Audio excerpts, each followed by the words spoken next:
How to create an account on Snapchat and sign up.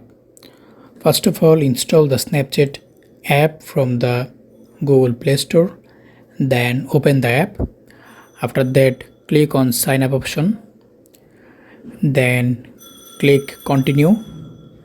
After that, it is asking allow Snapchat to access your contacts. Click allow and allow Snapchat to make and manage phone calls.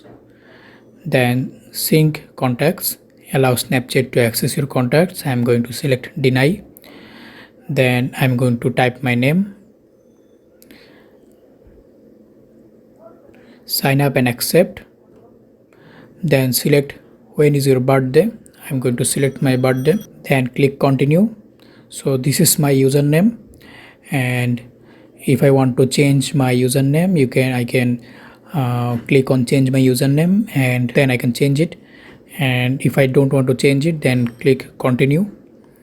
And now I'm going to set a password. Then click continue.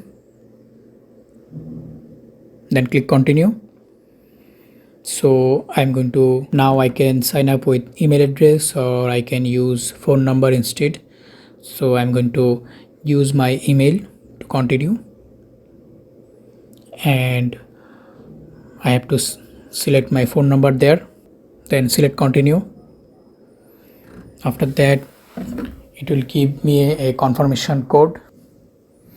Now I'm going to select continue, and there you go, my Snapchat account has been created. This is how you can create a Snapchat account.